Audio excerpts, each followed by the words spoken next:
What's good, Relocation Football League fans? It's your boy Smitty here with the final bowl game before we go into the playoffs next week to determine who's going to be the two teams going to the national championship for the second Relocation Football League series. But before then, of course, we handle business tonight here in the All-State Sugar Bowl, where we have number 6 Baylor taking on number 5 Auburn. A lot of controversy around this matchup, typically because Auburn is in it. A lot of people, well, I say half and half, people felt that Auburn should have been the 4th team to go into the playoffs. But of course, after the meeting and everything with the committee, it was ultimately decided that Clemson would be that 4th team to make up the rest of the playoffs. And so now here they are in the Sugar Bowl, taking on the Big 12 Conference champions, the Baylor Bears. This is an excellent matchup here to close out the bowl week. Next week, you guys already know, I'll show you guys, of course, the graphic that we got. The playoffs starting up. First game, of course, is going to be I was about to say the Orange Bowl. Is that? It's not the Orange Bowl. It's called the Peach Bowl. Yeah, the Peach Bowl will be between Georgia and Clemson. A huge game right there. And following that game, the following day, in the Fiesta Bowl will be the rematch between Alabama and USC. So great games going down. I can't wait to see how this one's going to turn out itself. I mean, this is going to be a great game, that's for sure. And, yeah, just can't wait to see how this is all going to turn out. Let's get you back out onto the field. The Sugar Bowl just seconds away from starting up. Let me know in the chat who you guys got winning this one, Baylor or Auburn. This could be a game where Auburn can prove their worth. A lot of teams actually feeling like they're the underdogs coming into this matchup. So we'll have to see. Baylor definitely no slouch. They too had themselves an opportunity to be in the the RFL college football playoffs. Unfortunately, losing those 3 games at the end of the season really hurt them. At least they are conference champions. Let's see if they can leave out of here Sugar Bowl champs, as they'll take this one out of the end zone. And Ty Gooden will be brought down at the 24-yard line to start this game offensively for Tyler Maul. Tyler Maul has been, an up-and-down quarterback. He's had his flashes of making huge plays through the air, but he's definitely struggled with inconsistency and accuracy throughout his season. 15 interceptions this year for Tyler Maul. He's thrown 26 touchdowns, 14 of those going to the league's, the college series leading receiver in touchdowns. Well, actually tying now, but that's Jake Winkleman getting tongue-tied here. My bad, guys. I guess kind of delayed after the delayed game that we have going on here tonight. This game should have been getting played. Oh, look at this read option. First down and then some great blocking. And he's going to get all the way to the 45-yard line. Yeah, as I was saying, this game was supposed to be played yesterday at 8 p.m. Eastern. Had some technical difficulties going on, so we had to move it on to now. At least we'll have the podcast tomorrow. Podcast going to be great. Big things coming for the podcast for Discord members. Might as well announce it now. We're going to be finding out who the College Series award winners are in the Relocation Football League College Series. First down and 10 at the 45-yard line. Tyler Maul looking to pass. Pressure coming in. He's going to be sacked on the play. Coming in like a speeding bullet, it's Thomas. And they'll be looking at a 2nd and 20. And there was absolutely no protection there. A little bit of a delayed safety blitz here with Thomas. And Tyler Maul kind of saw it coming. Thought he was going to be able to release the ball in just enough time. But, man, Thomas came in there fast.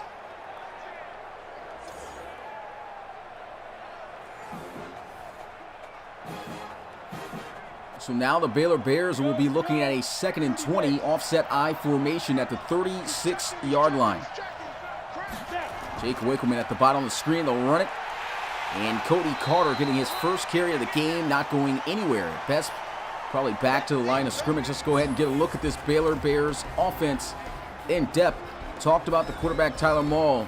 Big threat, Jake Winkleman. He's kind of been slowed down the last 2 to 3 weeks and held to minimal receptions, but still a threat, that's for sure. 14 receiving touchdowns on the season for the speedster. Love to use him in a slot. Doesn't matter where he is. Got to be wary of where he is on the field at all times. 3rd and 20. And Maul taking a shot down the field. Intercepted by Auburn. They'll take over at the 46. It's Denson with the pick. Auburn coming out strong. Put them in a 3rd and 20 situation, and that's going to be interception number 16 for Tyler Maul. Here goes another look at this one. Tried to throw the one-on-one jump ball there, but Denson high-pointing it and taking it right out of the sky from Ty Gooden.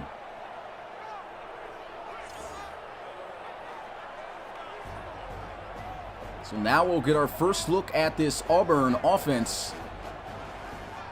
Of course, we already know who's leading the bunch. It's going to be Javon Warren.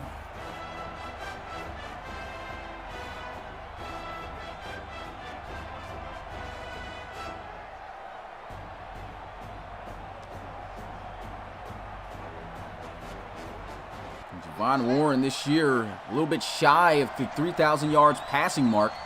2,920 yards. Here he is looking to pass the first play. Hits the drag. Broken tackle by the tight end Spencer Nye, lowering the shoulder, getting what he can, and that's just going to be a yard on the play. And so the Auburn Tigers will be looking at a 2nd and 9.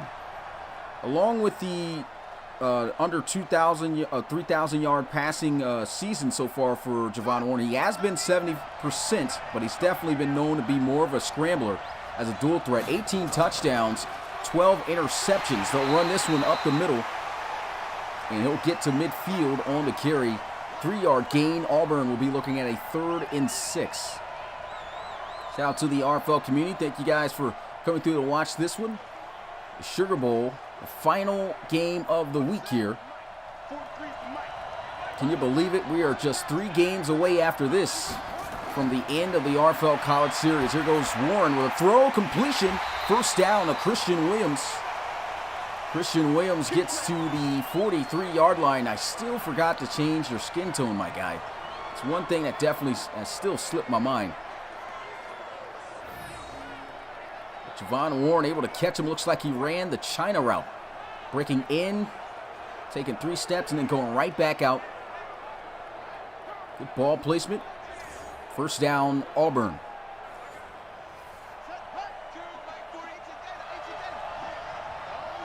First down and 10 at the 43-yard line. Shotgun. Warren looking to pass again. Pressure up the middle. Throws. Almost intercepted by Baylor. It's going to be Blue Berryhill on the pass breakup. And so now Auburn will be looking at a 2nd and 20 here. And Baylor's definitely got to be aware of the scramble ability, and I'm sure they are, of Javon Warren. But they actually do really well against scrambling quarterbacks, and here they are doing well on this play here. Try to run it to the outside, only able to pick up a yard on the carry. And that's one thing that's so great about this Baylor defense, the way they can pursue to the football. And these guys can shut down plays quick when it looks like they have space. 3rd and 9, a little pump fake. Warren taking off. Here he goes, cutting back, 1st down and then some. To the 20, slides to avoid the contact. That'll be a 1st and 10 in the red zone for the Tigers. 29 yards picked up on the play. Let's get another look at this, just taking off. And I like the cutback going back to the left side, had a lot more space to work with. But what really tops off this play even more by Warren is the fact that he takes care of himself and the football, which has been a bit of a struggle for him this season, as they've been in a lot of close games and has lost some games due to him fumbling the football while taking off out of the pocket. Here goes a counter run play, and cutting back a little bit too far back inside is Collins, as he'll just pick up 3 there on the carry. Looked like he had a lot of space to work with up the middle. Unfortunately, momentum carried him elsewhere. Shout out to the viewers here. If you are new watching the Relocation Football League, make sure to check our website out at relocationfootballleague.com to learn what the RFL is all about. And here goes a sack on the play by Stephen Forbes. Wow, he came in there like a madman, just jumps over the chop block after the play action, he had it wide open there. He couldn't even get the screen pass off. That's how fast Stephen Forbes was able to get in the backfield. Phenomenal hit. As you can see there from the bottom left side of the screen as well, we do have social media. Our most known and most active has been Instagram. Closing in on 5K followers there on that platform. We also got Facebook and Twitter. And, of course, are starting to grow our platforms a little bit more. Here goes a shot to the end zone. Great defense. And Baylor's going to force the stop for a 4th down. Tried to throw that one up to J.P. Scott, the submitted wide receiver. And he had him beat. It wasn't a bad pass, just could not haul it in. You know who it is, Joseph Settle. He's played some really good defense this year in the RFL College Series.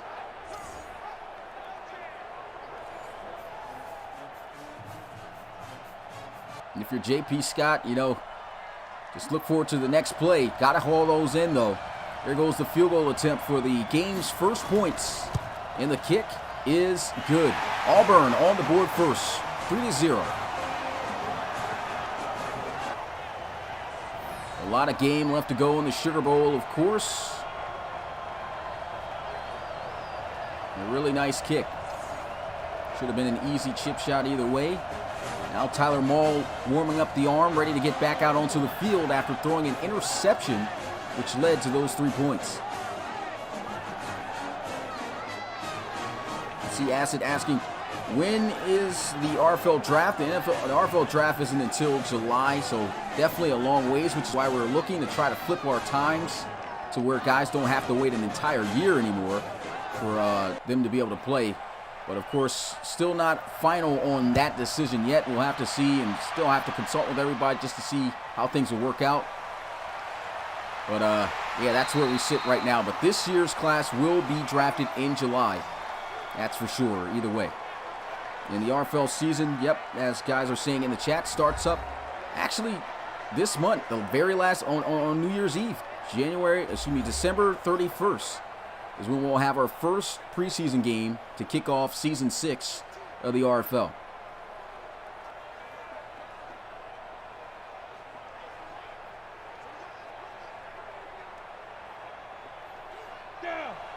First down and 10 at the 24-yard line. Baylor going to line up in the I formation. Handoff up the middle. Here's Cody Carter getting close to the 30-yard line. About a 5-yard gain on the play. Let's go ahead and get a look at this Auburn defense. We've got Roll, Brown, and Hall on the D-line. The linebackers, we got Carmen, Britt, Harris, and Papo. And in the secondary for the Tigers, Igbenogany, Thomas, Denson, and Davis. Denson coming up with the interception on the last drive for Baylor. And of course, Baylor looking to avoid any more turnovers, if possible, throughout this one.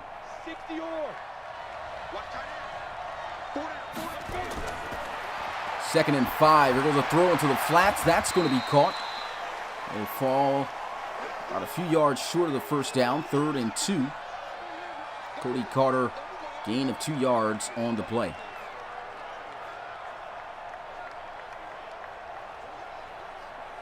So we'll have to see what the Bears call here.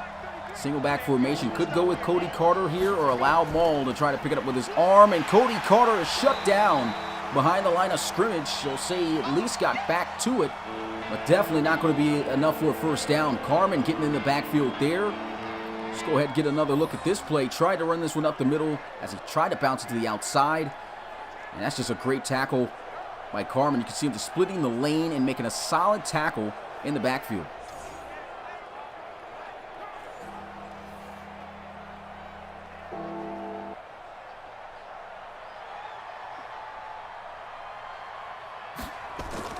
So Baylor punting this one away.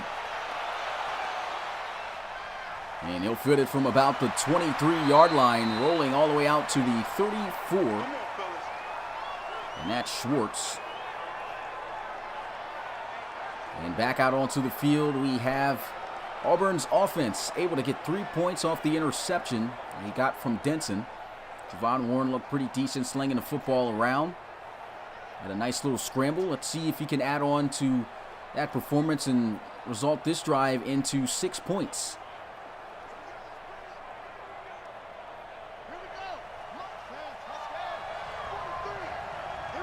Shotgun here for Warren.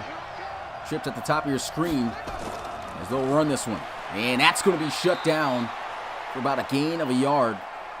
We'll say back to the line of scrimmage. 2nd and 10 for Auburn.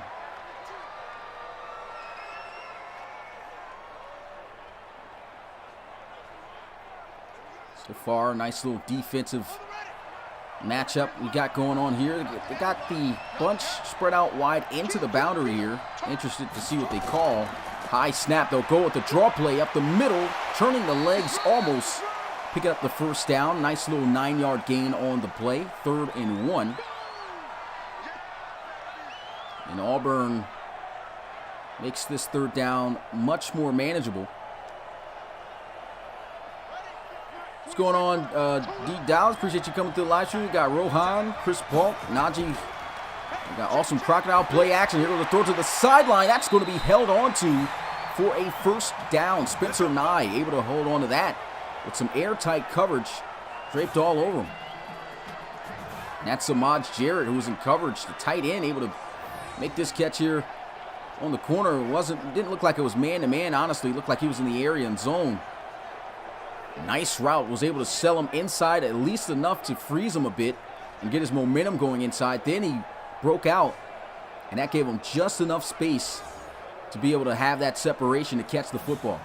Nice route. And they're going to challenge this. Baylor going to challenge if he was, in fact, in bounds. It looks to me as if he at least had a foot in. Here goes the catch. Yeah, he had about 3 steps in and on their sideline at that. So a terrible challenge by Baylor here. They're definitely going to lose a timeout unless some craziness happens in the booth.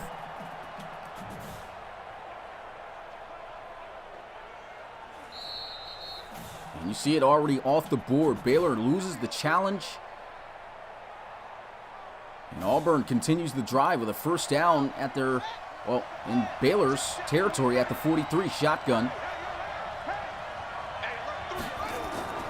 Here goes a screen. Scott great blocks. Christian Williams with a nasty juke move up the sideline to the 10-5. Touchdown, Auburn. What a play by Christian Williams. 43 yards to the house off the wide receiver screen. The blocking was set up to perfection, and Christian Williams doing the extra work to go the distance. Look at this move he puts on Samaj Jarrett and gets into the end zone untouched. If there was anyone who was more vocal about why they felt Auburn should have been a playoff team, it was this kid right here. Christian Williams going off in this game. 43-yard touchdown to extend their lead.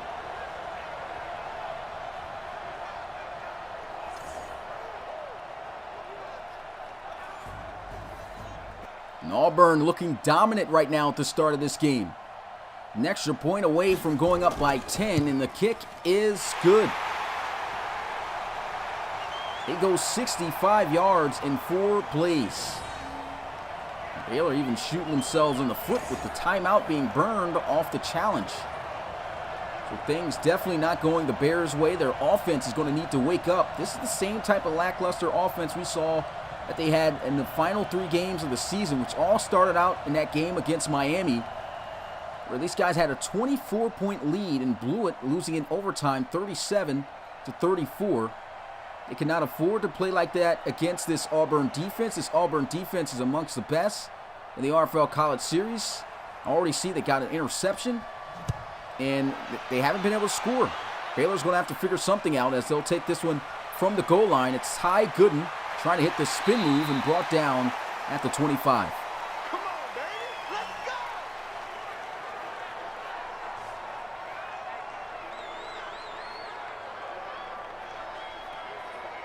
So it's 1st down and 10 for Baylor.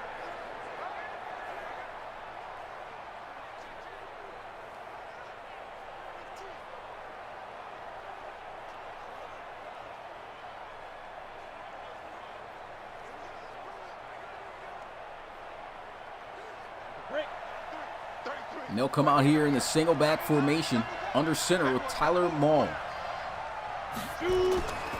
Play action, looking to throw, pressure coming immediately, and he's going to be sacked on the play by Roll. Wow, this Auburn defense not playing around. That's their 2nd sack in this game.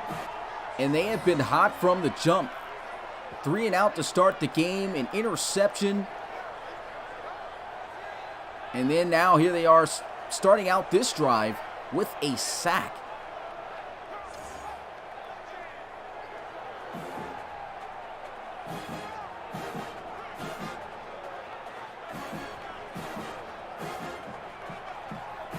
Jacob Reed on the sideline. Defense is hoping the offense can put something together here. Play action really hurting them there, losing 9 yards.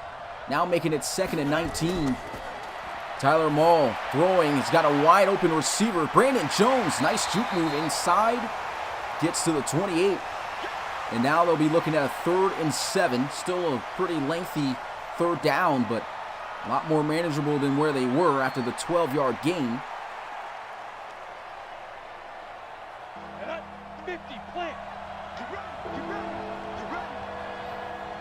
Shotgun trips, bottom of the screen, pump fake. Maul going to be sacked on the play again. Derek Brown gets to him. No, he's an NFLer, but wow, this Auburn defense is absolutely shutting it down here in this one. You can see the pump fake looking down the field.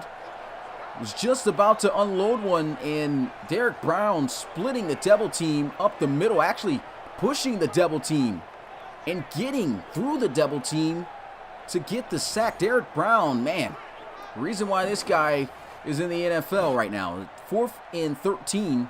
They'll have to punt it away again. Auburn not playing any games. We'll take this one from the, oh, nasty juke move. Another one gets it to the 40. Wow, took it from the 27 out to the 40-yard line. 13 yards on that return. The momentum right now for Auburn is sky high as Javon Warren in the offense jumps right back out onto the field after last time scoring on a 43-yard screen pass out to Christian Williams.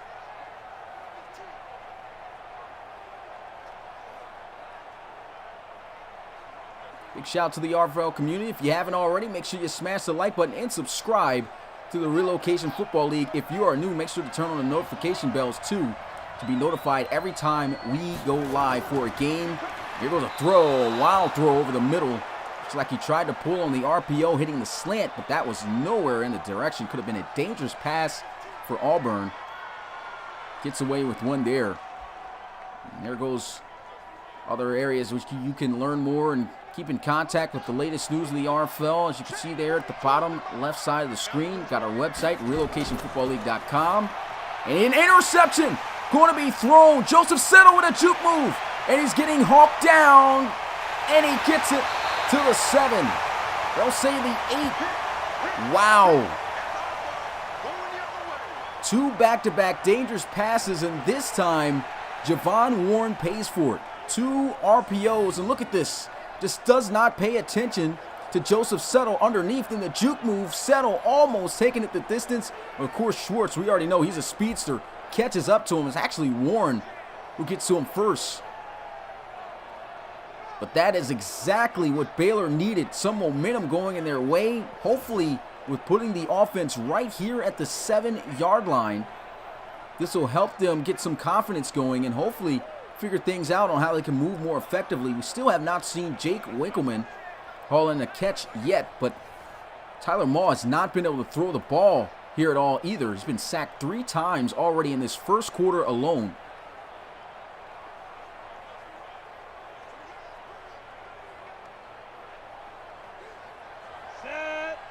Bunch formation to the left side of the screen as Maul will line up in the gun. Handoff, Cody Carter spinning, great tackle. As that'll just be a gain of about a yard or 2 on the play.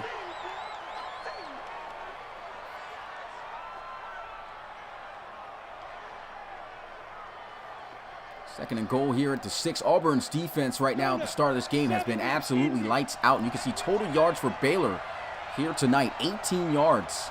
And Auburn already over 100. Here goes a run. Cody Carter lowering the shoulder, just blows up Papo.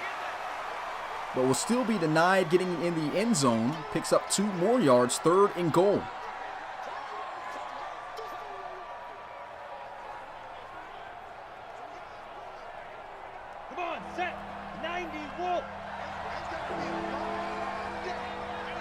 Shotgun, Tyler Maul looks like he's going to have to pass here. Immediate pressure, throws, and a great defensive stand by Auburn.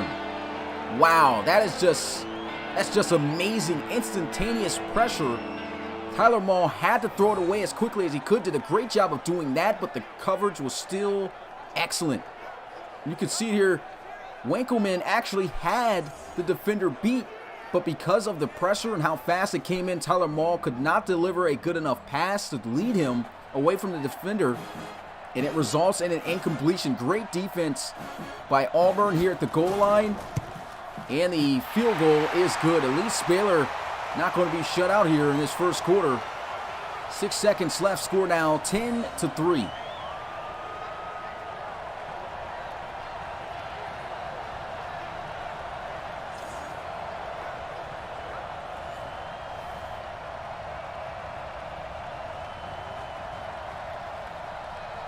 If you're Auburn right now on offense, you got your defense playing like this, and if this offense can get itself together and consistently move down the field and, of course, avoid those mistakes of throwing an interception as Javon Warren did on that last possession, and they can definitely dig into Baylor here. Warren's definitely going to have to be more careful after that pick. Is 13 interceptions on the season for him.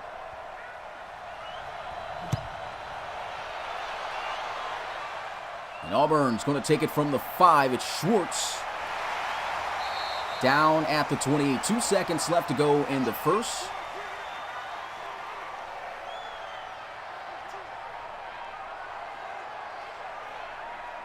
So let's see if Auburn can bounce back after the turnover and the 3 points being given up off of it.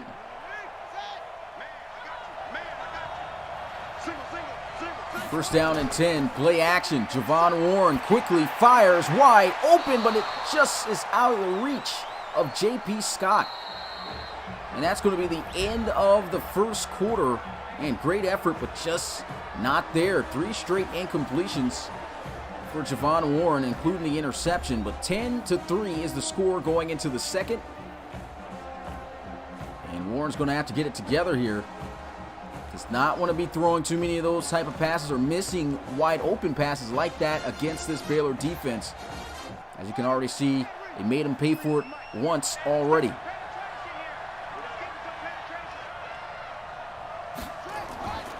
Handoff, run up the middle, and a decent run gets it to the 33.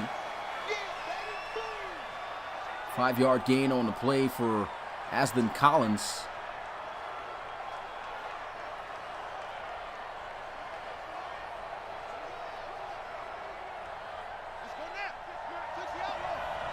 Third and 5 for Auburn. He'll look to throw. Warren actually going to look to scramble. There's no one to that side of the field. He's got a lot of field to work with here and wisely slides to the 40-yard line. 2 scrambles, 55 yards already in this first half for Javon Warren. And you just cannot give him that much time in the pocket. If you do, you got to make sure you got guys at least covering all sides of the field. If you don't and you give him all this space to work with, and he's going to kill you every time. Even though Baylor's been great against scrambling quarterbacks this year, that's just cannot afford to give Warren any space like that. Here goes Warren looking to pass, looking to scramble, and he's going to be sacked on the play. That's going to be James Lynch flexing on him. Loss of 5 yards, 2nd and 15. 5 sacks in this game. That's the second for Baylor.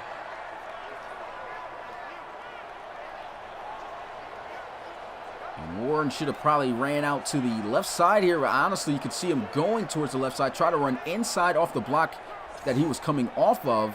But Lynch able to bend and make that sack. That's a huge play.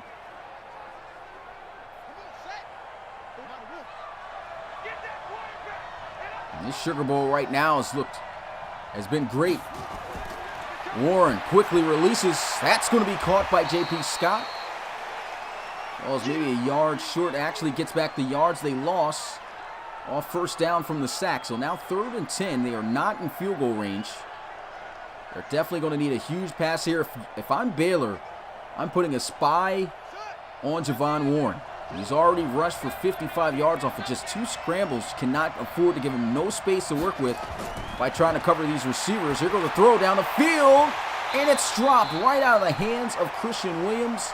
Great defense.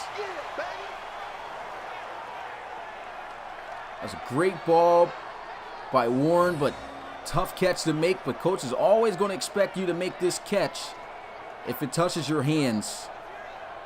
Of course, always easier said than done, but that's going to be a good stop by Baylor's defense.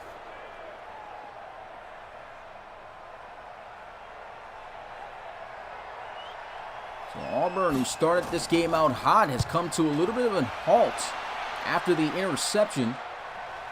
And this punt is just absolutely perfect. Almost down inside the 5. McCrary getting it to the 4-yard line. Tyler Mall coming out onto the field again. This is how things have been going for him. Constant contact. He's been getting blown up almost instantly off of play actions, off of passes, you name it. They have just been dialing up pressure. You can see Derek Brown coming through the double team right there, getting the sack from earlier. This offensive line really needs to step up, and I've seen them in games where they've been able to hold it down up front, but not against this Auburn defense. It's the first time these guys have met this season, so of course we're getting a different look of these two teams meeting up here in the Sugar Bowl, but I think it's just an excellent matchup and an excellent game right here to close out bowl week for the RFL College Series. Under center, there goes a run up the middle. Cody Carter juking, gets it to the 12. And that'll be a 8-yard gain, 2nd and 2. What's going on, Ty? I said Ty. Who's going on, Bill? Appreciate you coming to the live stream. Let's see you in the building. 2nd and 2. Counter run play, and Auburn all over it. No gain on the play.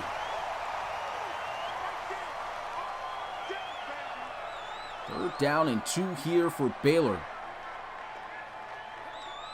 Really struggling to move against Auburn's defense, and that's been the case for just about every team that they had to play against. And here goes Cody Carter, going to be denied the first down. Huge tackle made, another stop by Auburn. It's going to be Britt right there. Look at Britt just racing to the outside. Did you see where he came from? He came from the middle left side of the field, ran all the way across to the outside, and shuts this play down. That is a tremendous tackle.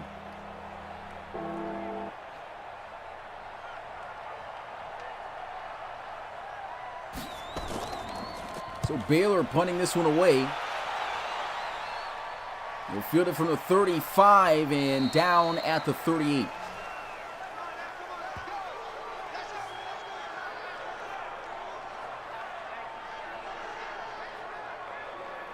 Javon Warren, the offense back out onto the field, still with the 7-point lead here, 10-3. Let's see what number 7 can do here on this drive. It's been a little bit shaky since the interception.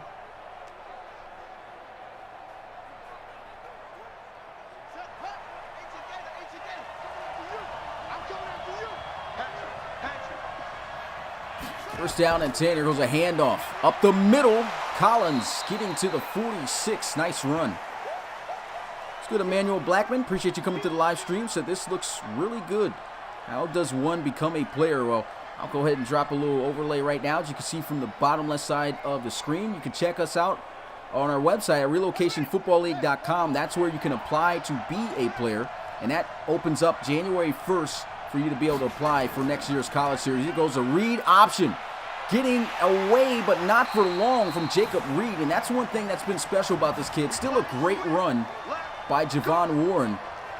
But the fact, you got the guy who's tied leading in tackles for loss this season, forced the most fumbles and everything. Jacob Reed is killing it in terms of his production on the field. He chases down Javon Warren.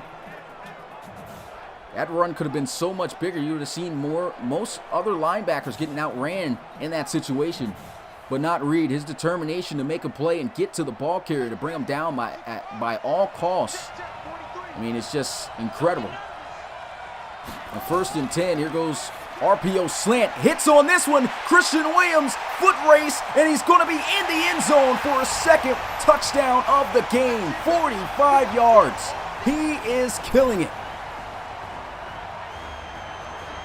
Wow. Great read by Warren, but Christian Williams killing him off the slant and then turning on the burners. And it's so ironic that this guy, one of the most vocal dudes on the team for Auburn not making the playoffs, is turning up in his final game, showing why Auburn should have been a team in the playoffs. Wow.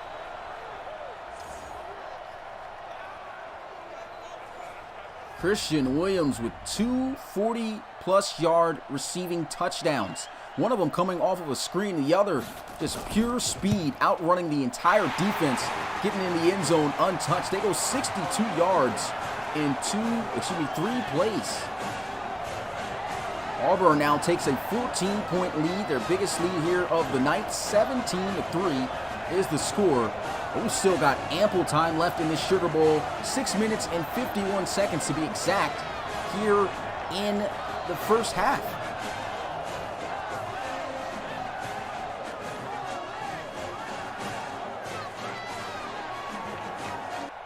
And this is why guys were split 50-50 between Auburn. I mean, this is a team, granted these guys didn't get to play for the SEC Conference Championship. They got beat out by Alabama in the last game of the season. And, that's one of the biggest things. Well, I wouldn't say that was a big reason why they didn't make it into the playoffs, but since they didn't get there, Clemson was able to dominate in their playoffs against Miami to win the ACC Conference Championship 41-7. I mean, and of course, you can't take away from Clemson as well their dominance throughout the season, even though they did have, a fallout at the end of the season for them as well. And they still led in every single category over Auburn beforehand, and so ultimately when it came down to the committee's decision, it was in favor of Clemson.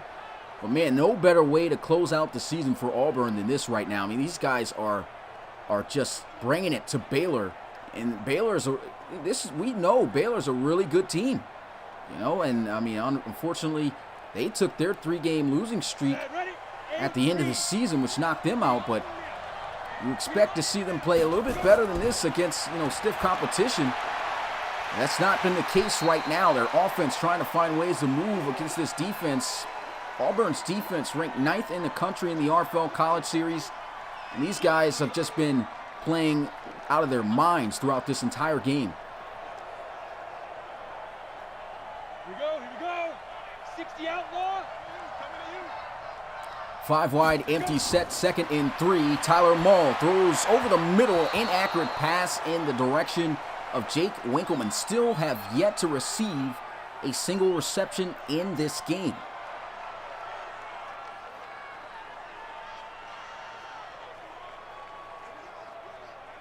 Ready. Check back 33. Watch the slack. 3rd and 3, handoff to the outside. Cody Carter trying to juke in, and that's going to be another stop for Auburn. Baylor trying to still keep the running game involved. That's the 2nd time they've tried to run on 3rd down to pick it up. He had space, and it wasn't a bad direction to juke, but Davis just makes the great open field tackle. These guys are just on it. Block should have been held there, too, on the outside. Brandon Jones, the receiver, couldn't hold him for long. And Auburn's defense, man, it's just looking lights out.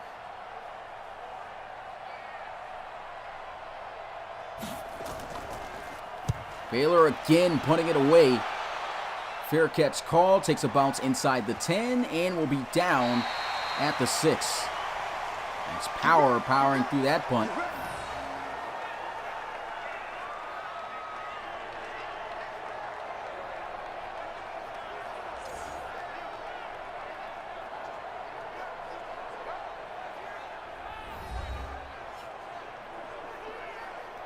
And Javon Warren back out onto the field. And another thing, looking at the statistics right now, believe it or not, Baylor's defense in terms of overall defense and the amount of yards that they have given up this season is actually 26th in the country. Still doesn't take away, of course, we know they're great defense and they lost in a lot of high-scoring games. But I didn't even know that until looking at the statistics right now. That's crazy. But here goes a handoff up the middle. And Lynch going to take him down at the 8.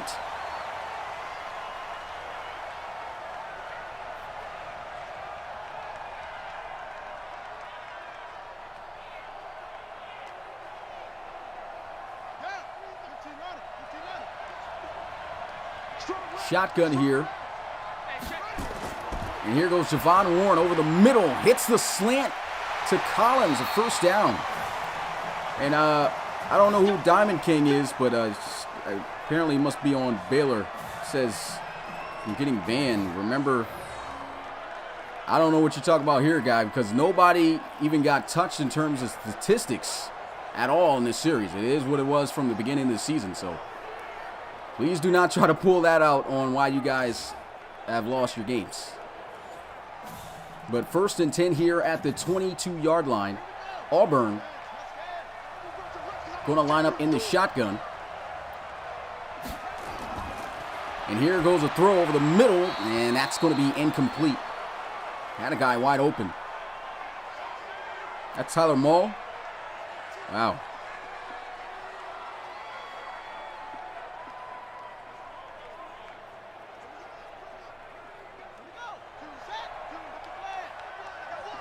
Second and 10 at the 22-yard line. Javon Warren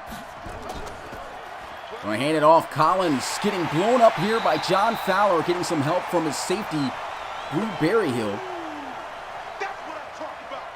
3rd and 11.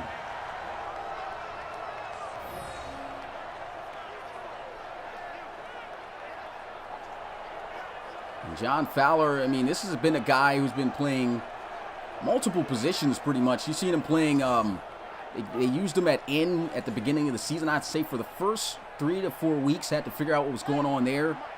And actually, he's still at end and has been dominant at that position and has helped out this defense. I mean, you see him there making a play, rushing off the edge. There goes a throw, and a wide open receiver across the middle. It's Schwartz for a first down at the 40.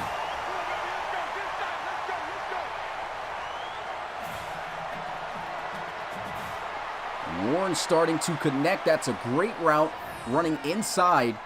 Dig route ran there by Schwartz. Trying to put on a little move. Auburn, man, everything just rolling for these guys right now.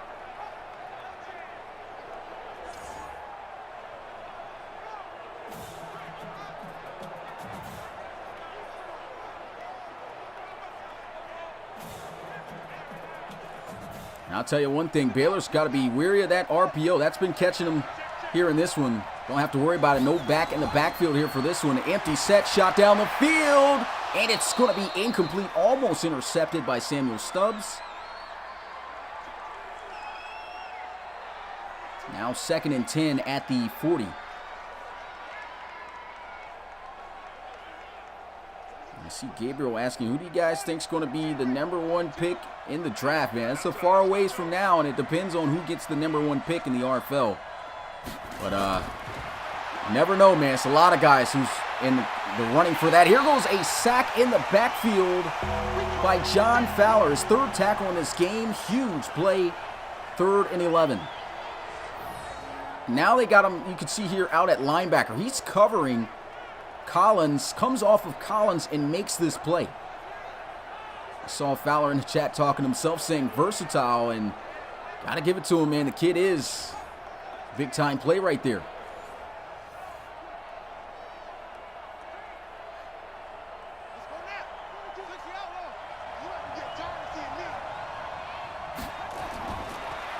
Warren looking to pass, throws, and open again. First down. Schwartz getting to the 46. Auburn continuing the march. And 1st and 10. This is, Baylor is trying everything they can.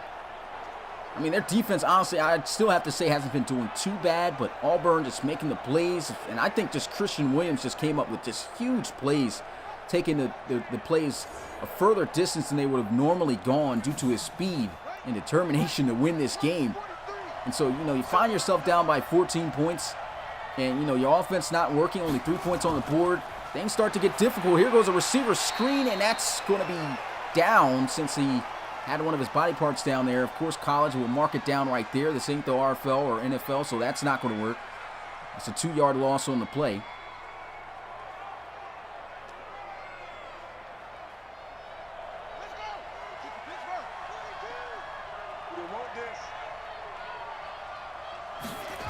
Second and 12, pump fake, throws J.P. Scott inside, and he takes a huge hit from both their star linebackers, Jacob Reed and John Fowler.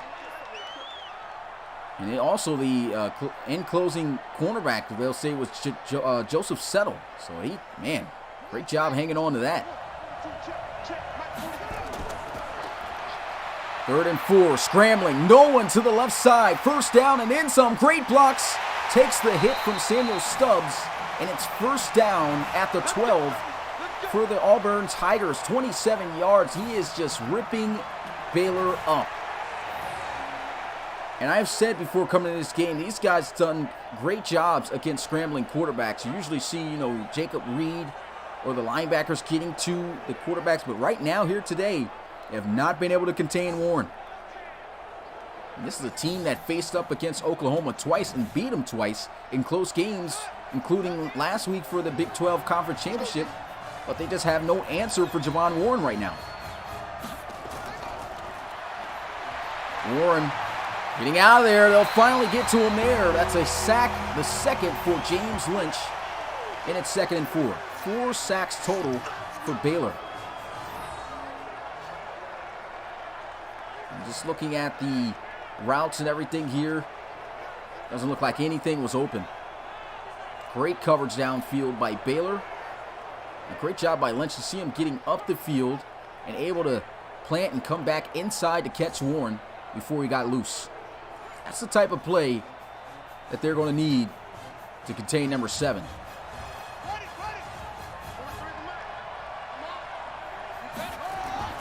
Second and 14, Warren taking off again, getting chased down by Reed, and he gets to him for a sack. Timeout going to be called, and that's the second time that Reed has been able to hawk him down. He definitely had slowed up his momentum with a really lengthy pause, but still, great pursuit. 3rd and 17, Warren over the middle, Collins can't break the tackle of Reed, and it's 4th down.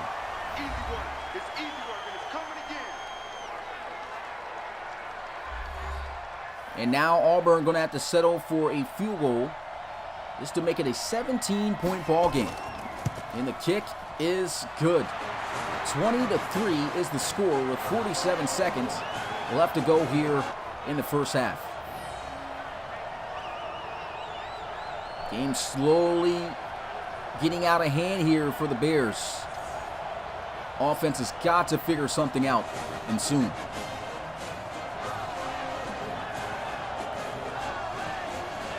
Big shout out to the RFL community. If you are new to the Relocation Football League, make sure to smash that like button if you are enjoying what you are watching. This is our RFL College Series. Our Bro Series of the RFL starts up December 31st. Man, not too long a day, less than 20 days, man. I mean, this 2 weeks. 2 weeks, guys, and the season will be here. What you can see here from the bottom left side of the screen, if you are new, where you can check us out at and follow us for more RFL information. Check out our website at relocationfootballleague.com. There at relocationfootballleague.com on January 1st, you'll be able to apply for next year's college series so that you can be included to try to make your way and your path to the RFL draft, as these guys will be getting drafted in July of next year after the RFL season. So if you want to be a part of this upcoming and growing esport here on Madden, make sure to give us a follow on these social media accounts, and of course, tune in and subscribe to both the YouTube channel and the website. Looking to try to get weekly newsletters out to the subscribers of the website soon as well. Working on those things, of course, with the staff behind the scenes. But we start out here, 1st and 10 at the 27. Tyler Mull, pressure coming immediately, and he's going to be sacked again.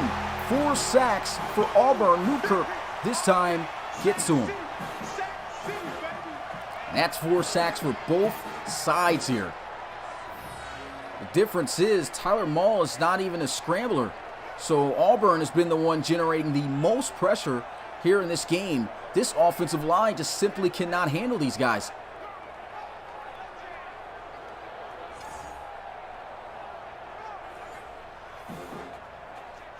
Down. 60 Pittsburgh. Now they'll be looking at a 2nd and 19.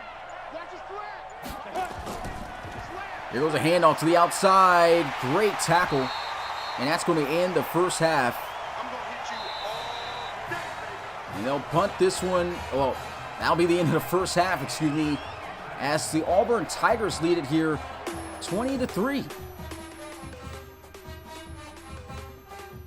And you can see here the dominance, man. Just negative 12 passing yards for Baylor and 39 rushing yards.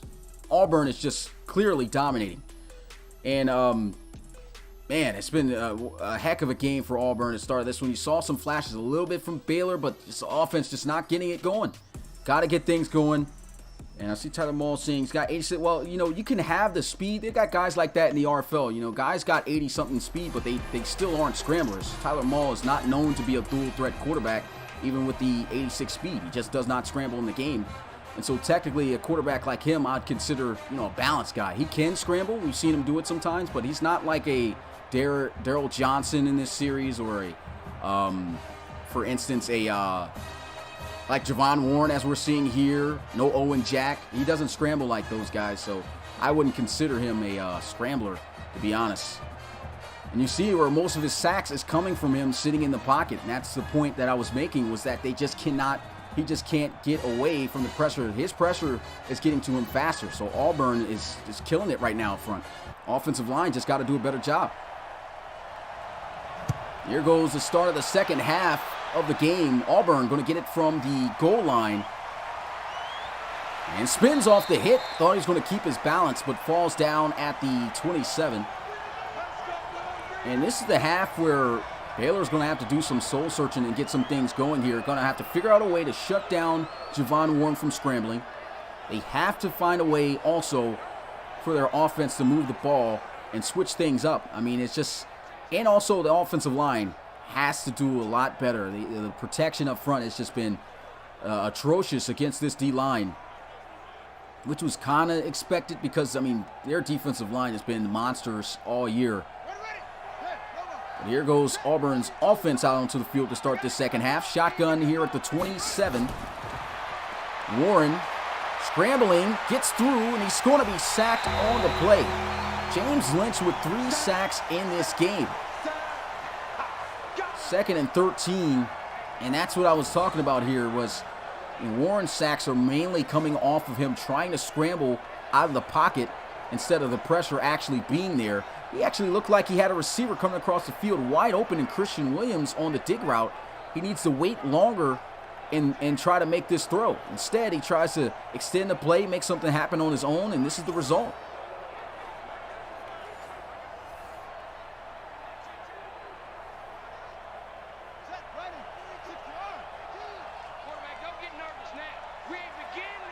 Second and 13, shotgun, handoff. Here goes Collins, juke move, and Jacob Reed able to chase him down from behind. I can already see it. Jacob Reed looking like he might have himself a double-digit tackling night, but I'm sure that he doesn't care less about a stat line. He wants to finish out the season on a good note with a victory. His team down by 17. They've got to get Auburn off the field. Big 3rd down. They send a blitz. Here goes a throw down the field. Intercepted. What a play. And he's still on his feet. Breaks the tackle. Still going. And is knocked down inside the red zone at the 18. What an interception by Hanspar Jr. And finally, Baylor able to make another play, but it's always the defense that's coming through. As you can see right there, great blitz pressure. But he just throws this one up, trying to go one-on-one with Schwartz. And Hanspar just ripping it out of his hands. Extra yards getting picked up by Hanspard after this interception. Refusing to go down, just trying to make a play for his team right now. That's a huge interception right there. 2 interceptions for Javon Warren, making it his 14th this season. Last time they had a pick, they were able to get all the way down to the 7-yard line, and all they could get was 3 points, which was the only points they got on the board. The offense has to take advantage of this situation to try to cut this deficit. They're right here at the 18-yard line. Let's see what they call up. Auburn's defense has been phenomenal.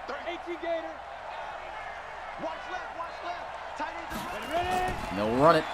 Cody Carter powering forward, gets to the 13.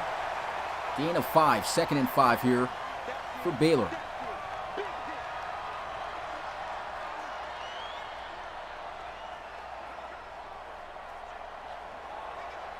That's a great first down run there.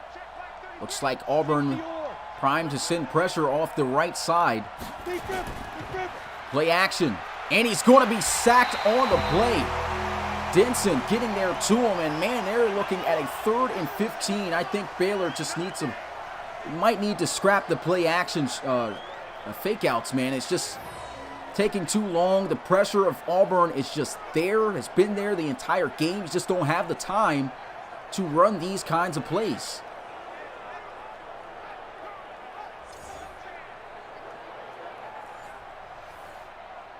Ready, break.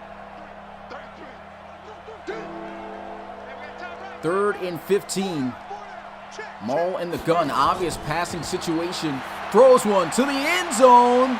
And it's broken up, incomplete. Auburn's defense does it again. And Baylor, I mean, I just can't even explain what they could even possibly do right now. I mean, the offensive line just looks like this is going to be how it's going to be performing throughout the game. The pressure is just there. They can't stop that. Auburn, they need to throw, Baylor, they need to throw quick passes, something to get the ball out of their quarterback's hands and just kind of change the play-ups as well, because, I mean, it's just not working right now. You can tell that they're trying some things, but, you know, they run the ball. They figured the 5-yard run would set up the play action. That didn't work out. And it's just not shaping out to be a good offensive performance at all here by Baylor. Auburn's defense just holding strong. 14-point deficit again here.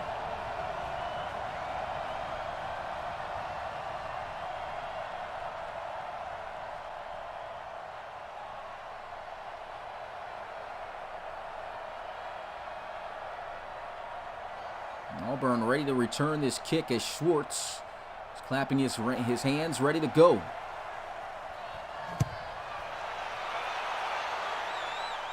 We'll get it from about the 1. Schwartz to the 27.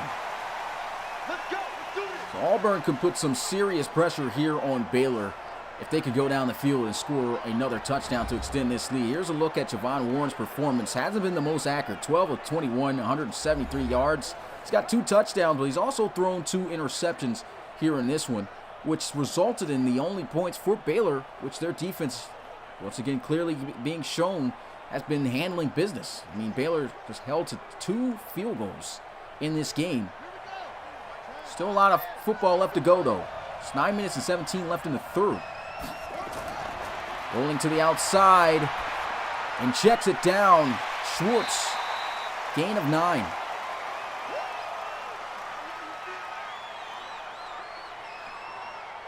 A nice play right there, and you can see the difference there when Baylor tries to run play action, just don't have the time. Great block there by the right tackle to be able to hold the end and stand him up to give Warren enough time to throw that football. And there goes a run inside. Did he stop him before picking up the first? He did. I was very surprised he didn't even call this inches short, so it may have been a bad spot here by the refs.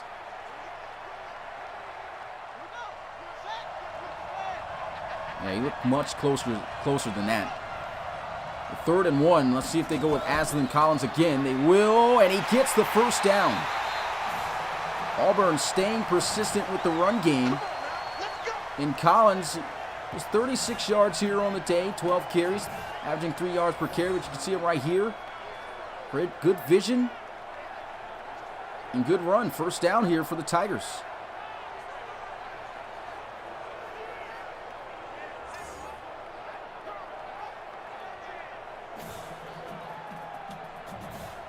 And the offense on the sideline just hoping Auburn doesn't tack on more points here. Defense trying everything they can, just had a turnover last time. Like I said, don't feel that the defense has done a bad job at all here in this one. Nice cutback by Asden Collins. He'll get to the 46-yard line, gain of 7.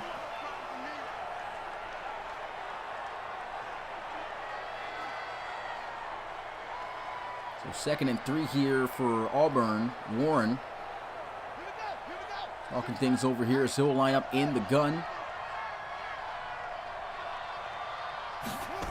Low snap, run play again, just grounding and pounding against this Baylor defense.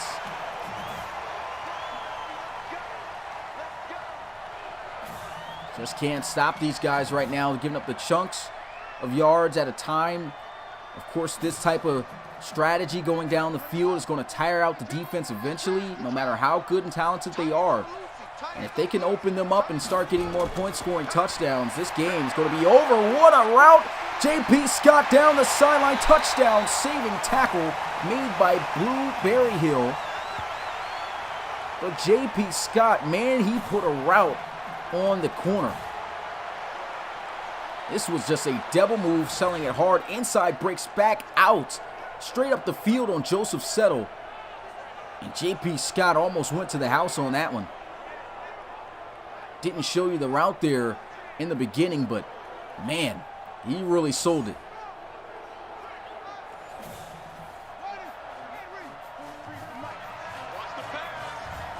Five wide, empty set. Auburn on the prowl again. 1st and 10. Shot to the end zone. Touchdown, Christian Williams. His 3rd receiving touchdown of the game. Unbelievable. Wow. This kid's unstoppable here tonight. One-on-one jump ball with Samaj Jarrett, and he bags him. 21-yard streak. Holds on to it with one hand as he's falling down. Feet in bounds. Touchdown, Auburn. Christian Williams, 3 receiving touchdowns. This bowl game couldn't have played out any better for Auburn. And especially that kid there, Christian Williams, man. 27-6 is the score. And I know it's early, but it already looks like Auburn's going to run away with this one.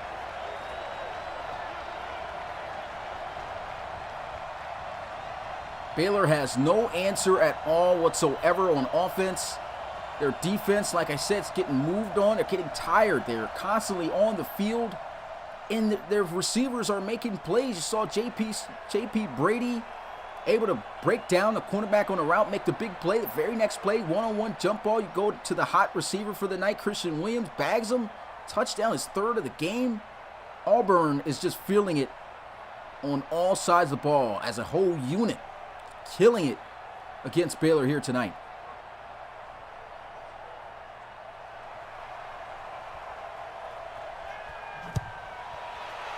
And so they'll kick this one off. And they'll take a knee in the end zone. Offense going to get started at the 25.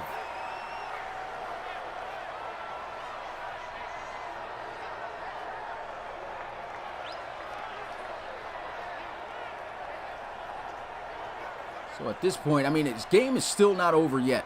So Baylor has time. They cannot afford to feel defeated at this point in the game. Still got just under 6.5 minutes to go in this game in the 3rd quarter. So they can turn things around, but they have to figure out something on offense right now or it's over. Read option, and that's going to be shut down. Won't count as a sack, but a tackle for a loss. They'll say he got back to the line of scrimmage.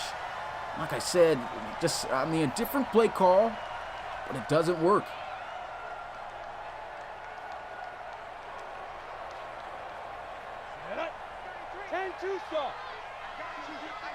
They're going to line up in the I formation, strong to the right. Still looking to run it here. Key blocks. Cody Carter breaks the tackle. Outside. First down. Juke move. And Baylor gets to the 47. This has been what they have been trying to establish in this game. They try to get Cody Carter going. His 12th carry there. He's got 45 yards. And that time was great blocking by the offensive line. I mean, look at that. Then the strength of Cody Carter to break that tackle there and extend this play at the end there with the juke move for about 2 to 3 extra yards. Igbenogany tried to take him down. And that's just powerful running there by Carter. Whenever he's successful running the ball, that's usually when Baylor wins. You can tell they've been trying to establish that, just hasn't been working. Read option, and he is going to be down after a gain of a yard. Second time they call it. Actually, I believe it's the third time they called it in this game, but just not working against Auburn. Go now. 15 line. 15 line. Play action. Throws as he's hit, and it's going to be caught by Jake Winkleman. His first catch finally here in this game. Tyler Maul has literally only thrown 8 passes this entire game. That is just incredible. That's how much Auburn has been getting to him before he could even set his feet to throw. And look at this. Barely had enough time to throw that off, but that is a very accurate pass there. I don't even know how he was able to get that pass off. That's a great catch by Winkleman. And that needs to be the guy he needs to be targeting at all costs. Maybe got to throw him up some jump balls or something. He's definitely a dangerous threat in the slot, as you can see him here at the bottom of the screen. But they run the football, and Cody Carter gains about 9 on the carry. Good running. This has been the best offensive drive for Baylor all game. And you know scoring is top priority here. Got to make something out of this drive. They cannot afford to settle for another field goal. Counter run play, and he dives. I think he's got the first. Yes, he stretches out just barely past the line. Great effort.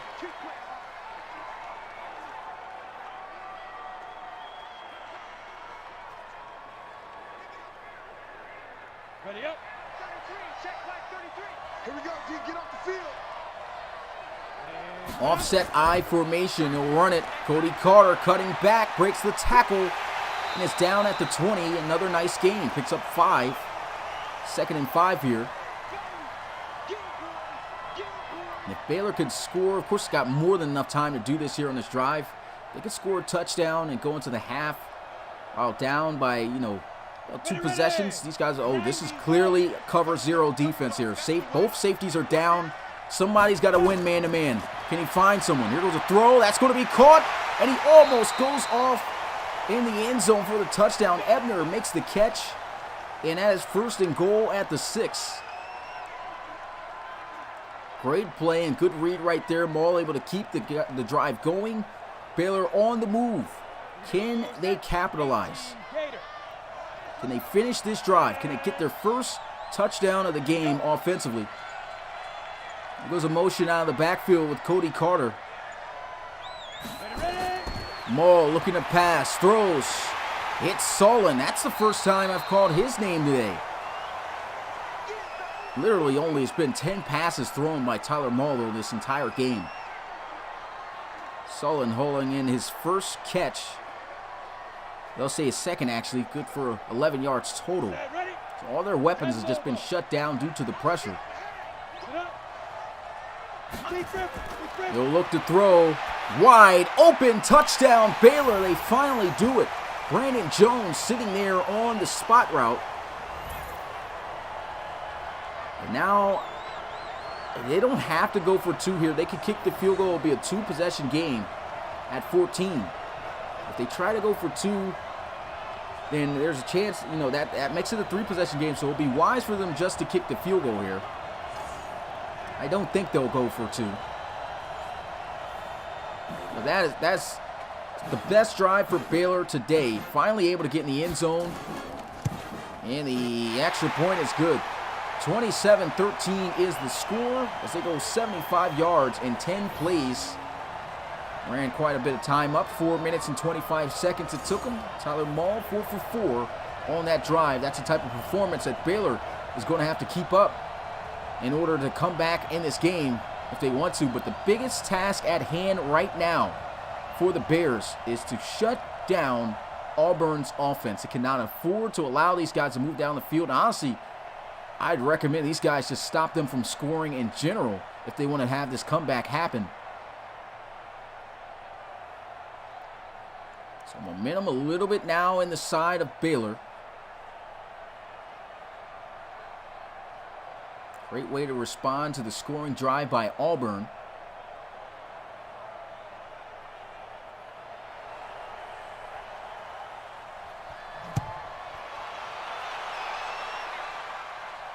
Schwartz going to take it from the 4 down at the 29. Great return there. A minute and 59 seconds remaining here in the third quarter of the Sugar Bowl. Aslan Collins, 14 carries, 49 yards, 3.5 yards per carry he's got here on the night. They've been working him in, trying to get him going on the ground. You know, he's been having an okay day.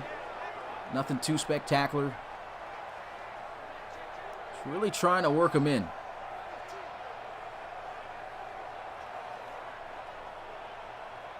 Baylor's got to make sure they keep that, on the calm down. But I think their biggest task right now, you got to cool down Christian Williams here. Here he is at the bottom of the screen.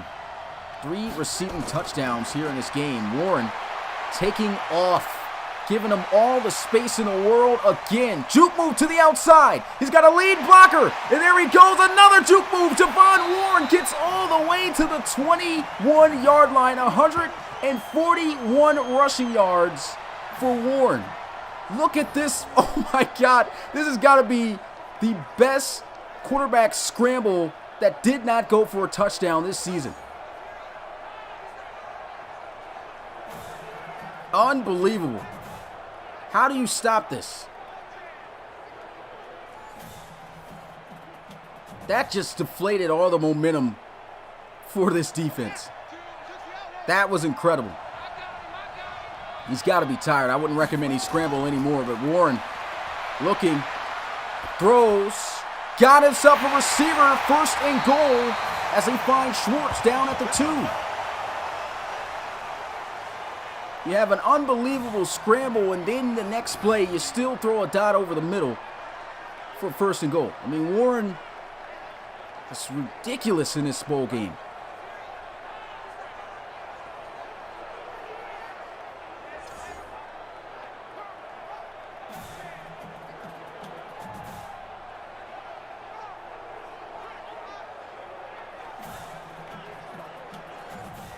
And they are knocking at the door, 2 yards away from pay dirt again.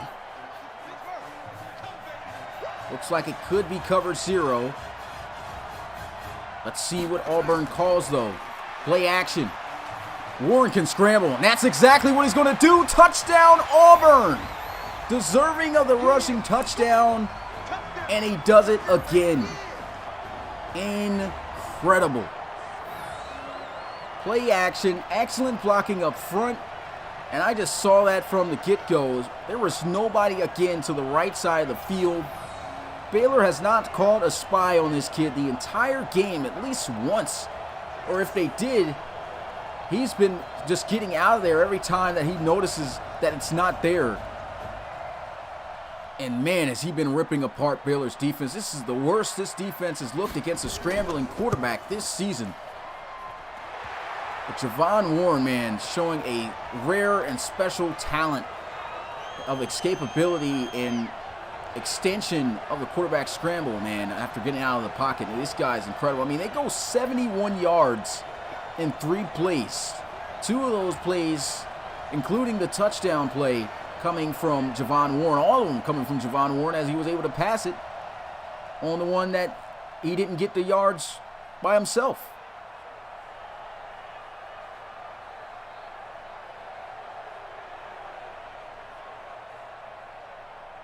He's killed his team with some of his scrambling this year, but not in this game.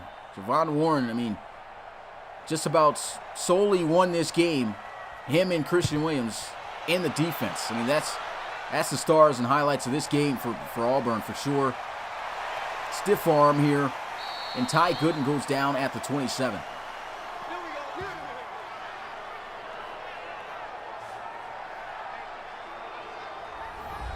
And just to talk about Javon Warren, man, this kid, another one of the few 1,000+ yard rushing quarterbacks this year. He had 5 touchdowns. He had four fumbles, though, in the season, and those came at crucial times. But, I mean, still, even 4 fumbles with the amount of times that he scrambled, that's not even bad. Here we go. 8-3. Phenomenal game. Tyler Maul looking to try to lead his team down the field for another touchdown. They need it.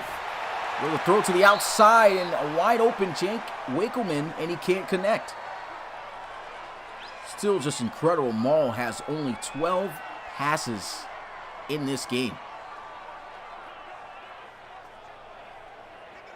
And when you haven't been able to throw the football much, you're going to be inaccurate. I mean, the way that this defense has been coming at them, it's crazy. Great block right there.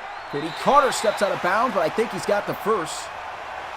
No, they say he stepped out of bounds early. Wow, I think that was a pretty bad spot there by the refs. Looked like a clear first to me. Maybe he stepped out early. Who knows? Didn't get to see a replay on that. Here we go. Here we go. 3rd and 1, motion to the left side.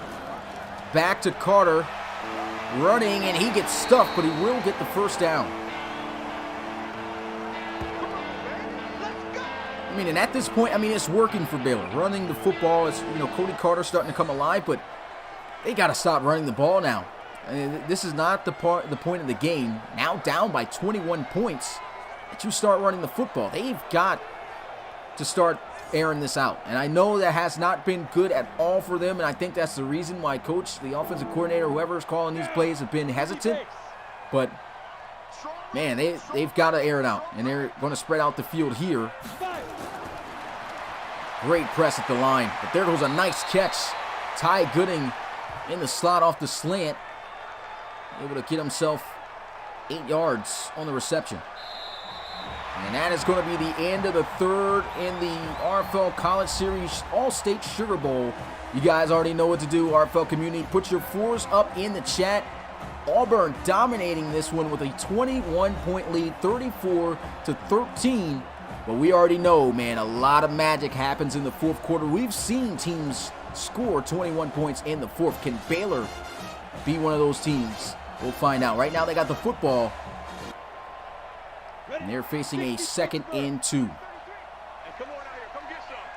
Come get some. Come out here. Come get some. Let's go. Tyler Maul looking, throws, and he misses again. A wide open receiver on the out route. And that's what scouts look at, man. I mean, that's one of the toughest routes to throw as a quarterback is the out route, especially the deep ones. But Tyler Maul here whiffing on this drive alone, 2 short 5-yard out routes. Got to be able to connect on those. Could have been an easy first down. And now they're looking at 3rd and 2. They better hope they can convert. That was a missed opportunity. Here goes a shot down the field, and again, missing a receiver wide open. Wow. He tried to gun it in there, and it sails on him.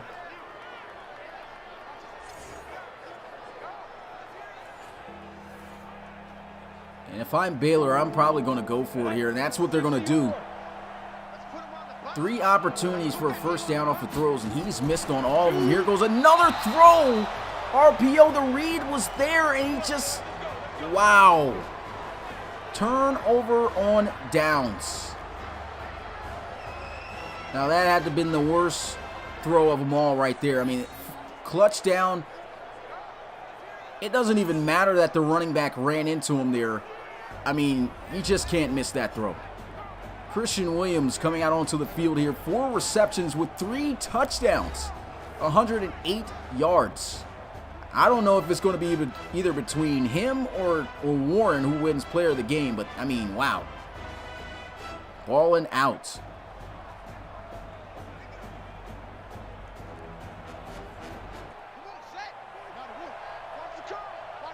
First down and 10 at the 47.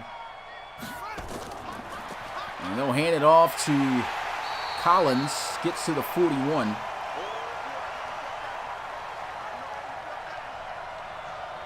Six-yard gain on the play, 2nd and 4. And, man, was not expecting this type of outing by Baylor, man. I mean, the defense ended up getting moved on. It could not stop Javon Warren. Absolutely dominated throughout this game. He dotted him up with passes. Christian Williams dominating. I mean, this is just a stellar performance to close out the season, man. A good little slap at the committee vote for choosing Clemson over Auburn for the playoffs, but man, this is a great way to end off the season.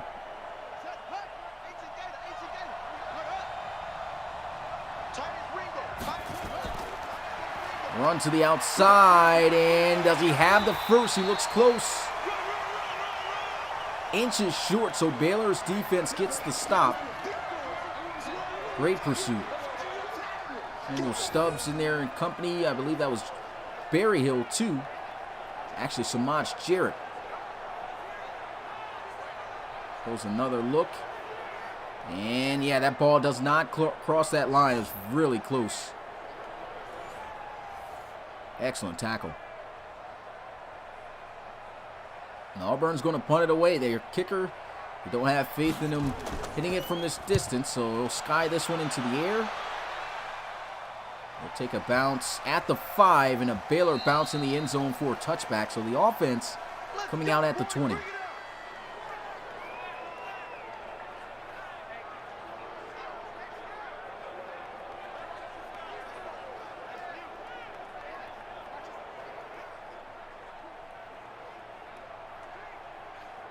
Baylor just looking to move down the field, man. 3 straight incompletions from Tyler Maul on wide open receivers.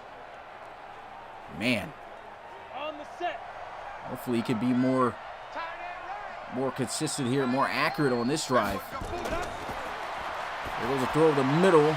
Solon makes the catch, and he gets blown up. Only a 2-yard gain.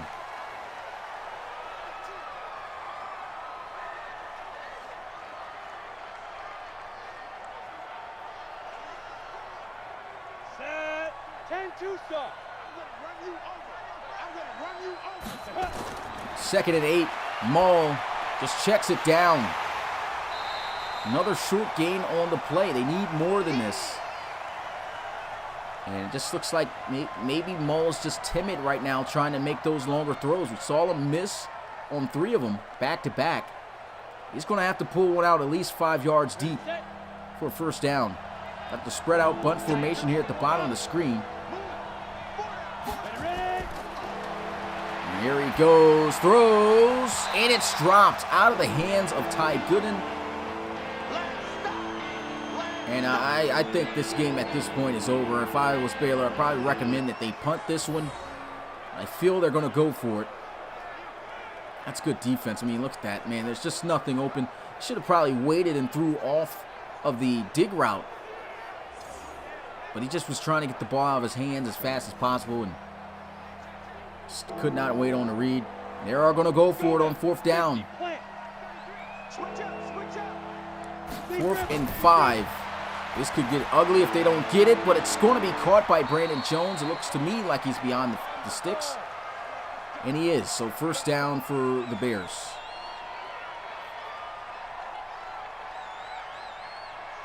And still just throwing the small passes right now. You know, I really slim to no chance at all for them coming back into this one at this point. I mean, it is possible, but hey, if you're going to try to pull off that miracle, got to go down the field. Here goes another throw into the flat to keep the clock running. You can obviously see the defense has gotten to Tyler Maul. His incompletions has gotten to himself. He's in his own head. He just can't make the plays right now to move the offense down the field. or he's not waiting long enough. This pressure has just been something serious.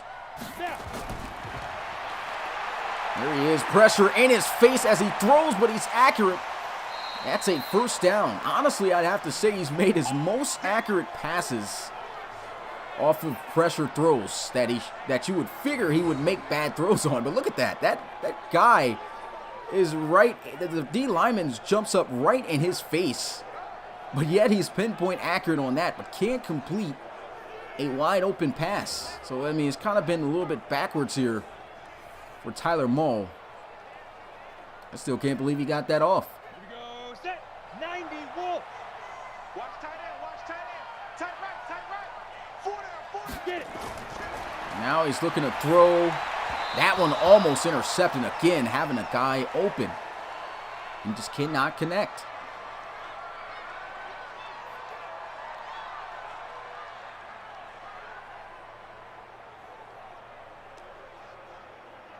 Got it. 7 minutes and 30 seconds left to go in the Sugar Bowl. And Tyler Mull takes the shot down the field. He's got a man beat and he drops it. Why didn't he just wait for the ball to come down? That's been the issue for some receivers this year, trying to go up and get the ball. If you got the guy beat and the ball is over the defender's head, you can catch it in stride. Catch it in stride. Don't try to go up and get it because you give the defensive back a chance to make a play on the ball. You only go up and get it if you know it's going to be a jump off for it. There goes a throw down the field, and that's going to be out of the hands of Ebner. 4th down again for Baylor.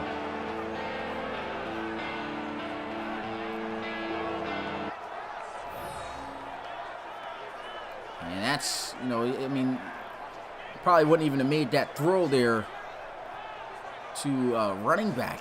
He's just not going to make the catches like a receiver will. That's been actually Fleeks. Been calling him Ebner the whole time. Here we go. 4th down again for Baylor. 7 minutes and 20 seconds to go in the 4th. Can they get another conversion? Mull has got to throw it. And he does down the field. He's got Fleeks open for a first down at the 13. Now they leave Fleeks open that time. 39-yard reception. And Baylor, just like that, is in the red zone. He's getting hit every time he throws the ball here. I mean, just feel bad for it, but this offensive line has not been able to hold up. And I don't know if that's the reason why he's been inconsistent in terms of like some of the wide open passes he's missed so far here tonight, but that has been a consistent thing for him to be inconsistent like this throughout this season. Here goes a run. And at this point in the game, I mean, Baylor should just scrap running. Maybe they do that to get a little bit of a breather. A loss of 2.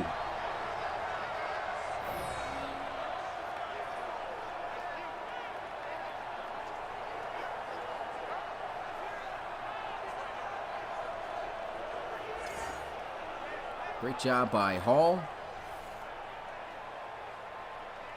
Down. 60 outlaw. Single receiver. Hey, you're on an island. 2nd and 12. He'll look to throw. Oh, man. Almost intercepted by Britt. Dangerous pass once again by Tyler Mull.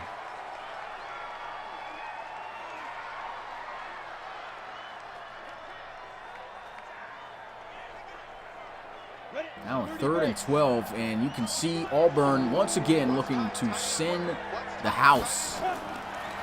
Here goes a shot to the end zone, and it's incomplete. Try to throw it up in the double coverage. Brandon Jones looking for a flag. Didn't see one at all from my view here.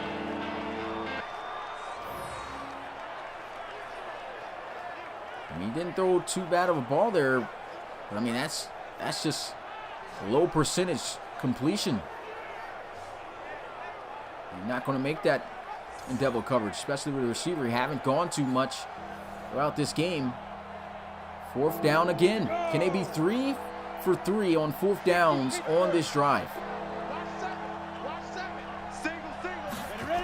4th and 12.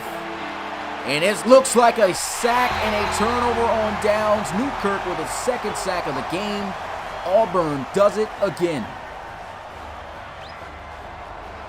pure domination up front the entire game for the Tigers, man. And look at this. They go 4 verticals. No one able to get open. And right before he was about to throw the ball. And Newkirk just bullying his way through up front. And closing out this drive for the Bears.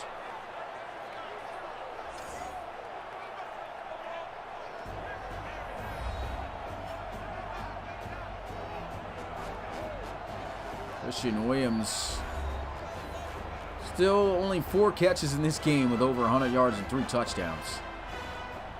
I doubt he'll probably get the ball anymore the rest of this game.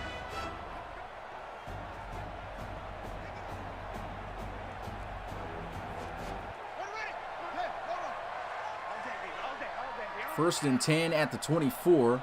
I'll answer your question. Hit stick tricks after this play. Here goes a run up the middle. Nice run there by Collins, but yeah, I see you asking about why the top teams don't have coaches. They had, well, Thunderbirds had a coach before, but with a team that dominant, they have a legacy.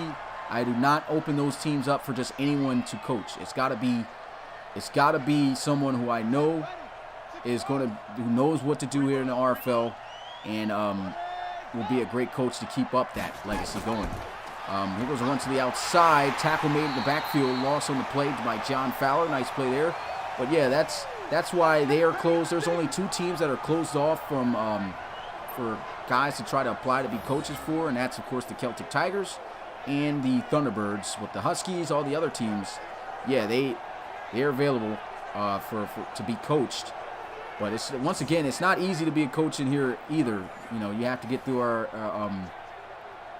interview process, and once you get through that, man, got to get acclimated. I mean, the season's right around the corner, so more than likely won't be seeing no new guys coming in here like that. Here goes a run though up the middle, and Auburn's just running out the clock. 4th down, Baylor forcing the punt. So how are the Madden 21? I'm gonna be honest, guys. I still have not gotten to work on the sliders as much. Honestly, what I think I'm going to start the season out in terms of the preseason, so I can start working with things more, is on just all pro at default. So that's where I'm at right now. I have not made any changes. I have noticed that QB accuracies could be an issue, but they have been a little bit fixed just from going to all pro instead of all Madden. So I'm still working with that. But you can probably expect the first Madden 21 slider set from the RFL to be dropped either in mid-January or after the preseason in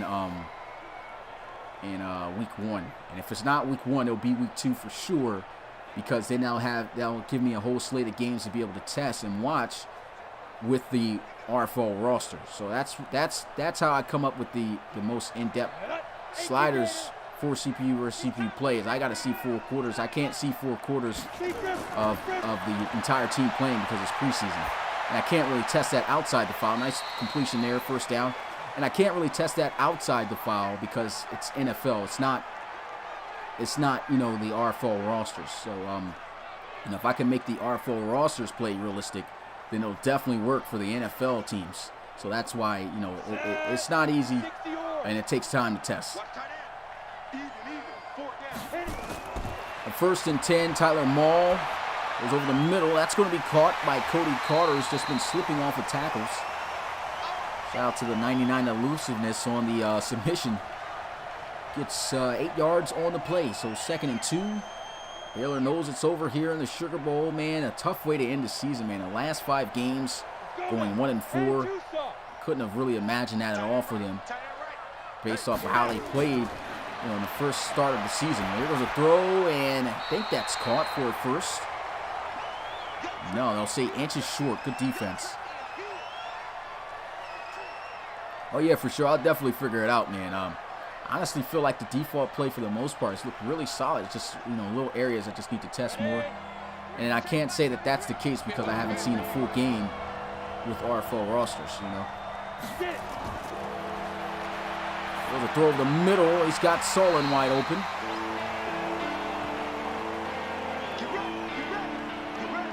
guess for the sake of stats, Tyler Maul looking to at least throw 30 more yards to say he threw for over 200 yards in this game. Man, just still the amount of throws he had up until this point. Fourth quarter, he pretty much had to throw every play. He had like 12 pass attempts in like the first 3 quarters.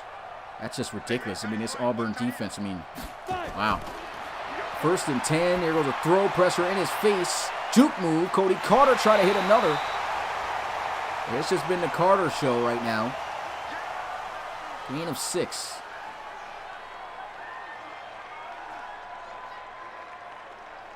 And shout out to the RFL community here for watching this one. If you haven't already, make sure you smash the like button and subscribe to the Relocation Football League if you are new and enjoy what you are watching.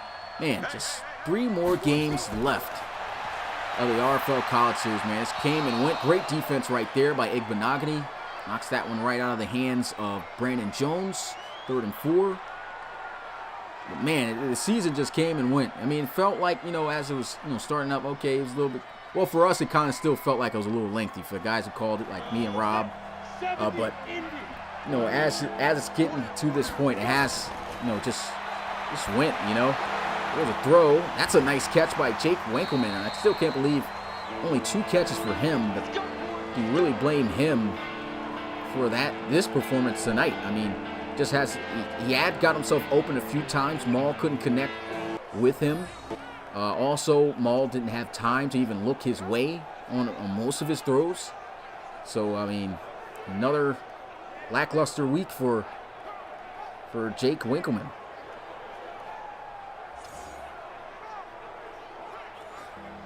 Jet to the ball. Jet to the ball. Baylor just looking to score at least 1 more touchdown, if possible. Here goes Cody Carter up the field, down at the 4. 2nd and goal, under 2 minutes left to go in the All-State Sugar Bowl in the RFL College Series. And it's playoff time this upcoming weekend after this, guys. Can't wait to see who's going to be the national champions. Everyone, of course, favoring Georgia, but you never know, man. There's a throw. That's going to be caught for a touchdown by Fleeks, man. He came out here and made some big catches for Baylor tonight. Might have been their top receiver. And that's a running back out there. So at least they'll score another touchdown to make the score look a bit more respectable. That was a good pass. Throws it inside and away from the defender, and Fleeks deservingly gets in the end zone.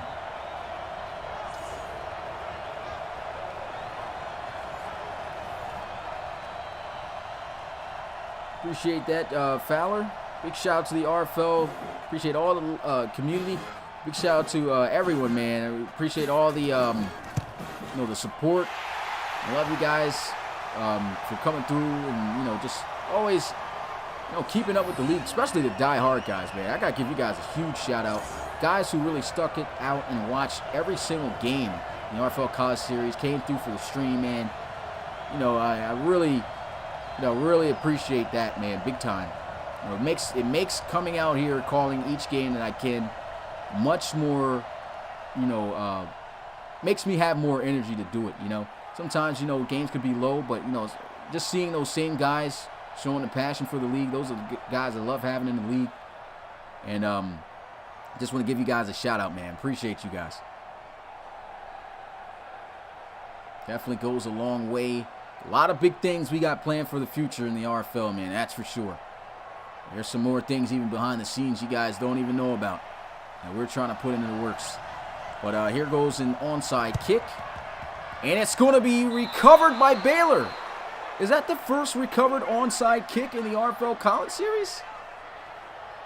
Wow. Baylor literally recovers the onside kick. They can make this score look even more respectable by going down the field and scoring quickly. To be honest, if they can score fast enough, they still technically have a chance to come back in this game. But we'll see if that's possible. We're going to shot down the field, and it is possible. Jake Winkleman gets inside for the touchdown. Oh my God, 61 yards. Baylor can tie this game up. Tyler Maul with his 3rd touchdown pass. Jake Winkleman coming alive at the clutchest moment. And it's 26 to oh my God, I can barely speak right now. It is 26 to 34. Baylor has not lost this one yet.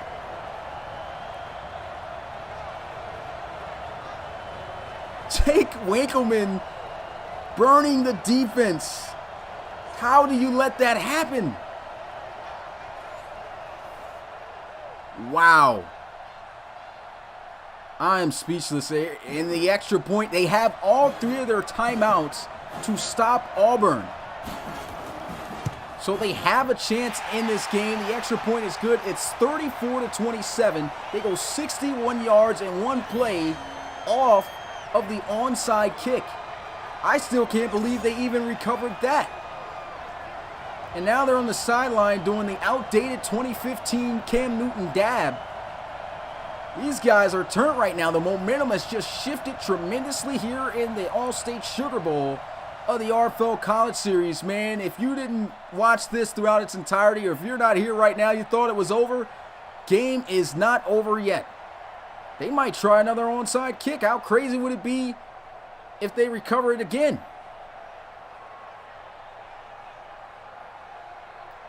Wow. Man, smash that like button, man. They're going to kick it off regular, so they're playing it smart here, I guess. They don't want them to be in field goal range. They'll kick it deep, which will actually help them out with field position. So they must get this stop right here in order to have a chance. They have to use all 3 of their timeouts. They might not have to if Auburn gets stopped on a 3rd down and they decide to pass and it's incomplete. So we'll see what happens here. And if you're looking to throw, I say go in the area of this guy, Christian Williams. But you can definitely expect the first 2 plays to be a run. Baylor's defense has been solid against the run this year, but in this game, you know, at least for Javon Warren, they have not done a great job. But if they can shut down Aslan Collins and they can contain Warren, they could, you know, they could make something happen here. They're spreading out this defense, though. Looks like they might run it to the left here. And that's exactly what they'll do. Great tackle made there by Reed, and the first timeout is burned. Wow. How crazy would it be if Baylor ends up getting this ball back? It's 2nd and 5. They got Reed in the box here. Like I said, you can expect another run, and that's going to be the game right there. Auburn able to close it out, man. What an effort by Baylor. We thought they were just going to get purely dominated, but man, they came back, unfortunately, just too late. Auburn takes the knee, and it's celebration time for the Tigers to close out their season. 9-4 record. Wow. Unbelievable game, man. Way to close it out here at the end. Baylor has no timeouts as the clock continues to march on down. And take another knee, and if they're smart, they'll let this one run beyond 40 seconds. And that's what they'll do, just barely. They'll take the knee. Wow, man. Incredible bowl game to close out the bowl games, man. Get ready for the playoffs this weekend, man. Georgia and Clemson going at it in the Peach Bowl, and then we got Alabama and USC going at it in the Fiesta Bowl, man. Who's going to be going to the national championship? And that's going to be it, man. Auburn wins the All-State Sugar Bowl. And it almost looked like it was going to be a scary moment towards the end there, man. Baylor's defense just couldn't stop them. And they give the player of the game to Javon Warren. 249 passing yards, 3 touchdowns, 2 interceptions with a 64% completion rate percentage. But it was what he did on the ground that made the entire difference here in this game. Auburn wins it 34-27. Unbelievable game, man. What a game. Man, a great season. It's been a great season. This is definitely the best RFL college series up to date, man. Last series had a lot of storylines. It was good too, but man, this season was, had more points, more prospects. I'd have to say a lot more connected storylines too, you know, with guys rematching each other in the bowl games. You know, you got Georgia taking on Clemson, who faced each other for the #1 spot at the start of this season in the first round of the playoffs, and you got the rematch between Alabama and USC. You got their top players jawing at each other, waiting for that. I mean, this has just been a fantastic season in the RFL for sure for the college series, man. I'm so glad to have included this in the RFL, man. And it just shows, you know, the direction of the players. You know, you get to see their path to, you know, becoming great eventually, someday down the line in the RFL, just like the NFL, man. It's nothing like it, man. Nothing like it. But let's go ahead and get a look at the stats here in this game. It was an incredible game. Tyler Maul able to get his QBR up at the final second. 3 touchdowns, only 1 interception, man. Still had himself a rough day, man, with those incompletions. But gotta give it to him. Turn things around there at the end of the game. Then for Javon Warren, just a monster throughout this entire game. 2 interceptions hurt him. But I still have to say, you know, just still a stellar performance. 16 out of 25 completions percentage. I already talked about the rest of his stats. Looking at the running game, Javon Warren dominating in this area, man. 9 scrambles for 140 yards and a rushing touchdown. So he had a total of 4 touchdowns in this game. Collins, he had the game-winning run for the first down. The 22 carries, 77 yards, still averaged over 3.4 yards a carry, which means a first down every time he's touched the rock. So he had an okay day. He had a decent day. And then you get a look at Cody Carter, man. He ended up averaging 4 yards per carry, so he actually did pretty good as well on the ground. But they shut him down for the bulk of his, you know, first carries of the game. Only 17 for him. They tried to get him going, just was not working. Tyler Maul had to scramble a few times. Wow. And looking at receiving, man, leading in receiving yards, Christian Williams, man. I'm just happy for this guy, man. The fact that, you know, he was very upset that the fact that he could not, you know, his team could not compete in the national championship playoffs run, you know, due to, you know, being outvoted in the committee. But man, just way to answer back to that, man. 4 receptions, 108 yards, 3 touchdowns. 75% of his catches in this game were touchdowns. That's just incredible. And Jake Winkleman coming alive late at the end of the game, still minimal catches with 3, but 61-yard touchdown. That just saved him for the stretch that he was on. 96 yards, had the touchdown, wasn't going to leave without one. The other guys really didn't do anything. Josh Fleeks, he did great. 3 catches, 57 yards, a touchdown. Also with a touchdown, Brandon Jones, 4 catches for 33 yards.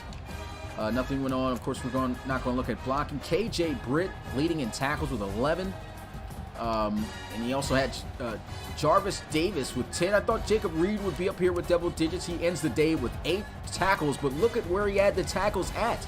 All solo tackles. This kid continues to amaze, and he's got a sack. Had a sack in the game. Any other stat line for him? No, I don't see anything there. Let's go ahead and look at tackles for loss leader, John Fowler. Tackles for loss, so actually he takes home the title, I believe, right now for the most tackles for loss in the RFL College Series, because him and Jacob Reed were tied up at 20, and he got 2 in this one, and I don't think Reed got a tackle. Yeah, he didn't get a tackle for loss, so looks like your tackle for loss leader in the RFL College Series, John Fowler. Leading in sacks, man, James Lynch, not an RFL prospect though. Newkirk had himself a sack with 2. There's quite a few sacks here in this one. Reed had a sack, Derek Brown, John Fowler, Stephen Forbes, Jerry Roll, Jeremiah Denson, and Daniel Thomas, all with a sack in this game. 3 interceptions, 2 coming from Baylor, 1 from Auburn, and the 2 came from Hanspar Jr. and Joseph Settle for Baylor, and then for Auburn, Jeremiah Denson able to get 1. Pass deflections at 2 from Noah Igbenogany and Blue Berryhill. Forced fumbles, were no forced fumbles today, so good job taking care of the football. No defensive touchdowns given up either. Nothing on the special teams side. Let's go ahead and get a look at the highlights, man. The top plays, man. We got to look at this. Interception. This is an interception by by Tyler Mall here in this game. We just want to see what happened, what was going on with this. And this was just, man. It was, what receiver is this? Is this Winkleman? No, that's Ty Gooden. He just tries to throw the one-on-one ball here. I mean, if you're going to see the defender playing that hard over the top, he's that high, you just don't throw this ball to where he's got the leverage. I mean, he throws it up there, and I mean, honestly, that's a great job by Denson going up and attacking that. Because, I mean, if it wasn't for him going towards the ball and attacking the ball at his highest point, probably wouldn't have been able to come up with this interception. So, I guess he tried to throw the jump ball, but Denson had his eyes set on the ball the whole time since he was already playing deep and just came up with the pick. That's a great effort play, good interception. And then we had an interception. I don't think they have the replay for it. Thought Warren threw an interception. That's probably later on. Okay, let's go ahead and get a look at the 43-yard touchdown here by Christian Williams off the screen. I mean, Christian Williams, this is what sparked him, man. Through the screen, nice catch. And usually you see guys, going inside here and then going up the field off these two blocks as they should. But you see Reed coming in, man. That's not a guy you want to try to run inside at. And Christian Williams catches this one and gets outside to set up these blocks. And he has all this space. Why go inside here? Look at this. Great blocks down the field. J.P. Scott, just enough of a touch. But honestly, this is where Williams extends this play. Look at this. Dips him in the sauce, as I like to say. This juke move just absolutely froze Jarrett here on this one. Look at this. In, out. Wow. I mean, that was just nasty. Bang. And then he doesn't even get, he didn't get touched this entire play. Look at this juke move. J.P. Scott goes down the field, finds more work. Clutch block right there. He may have missed the first one, but he doesn't miss that one. Had Jacob Reed all on him. Had Samuel Stubbs all on him, but guess what? The speed of Christian Williams just too much. Not going to be able to catch this kid. And he got in the end zone. Touchdown, Auburn. Then we go ahead. This was the interception by Javon Warren. His first interception off the RPO.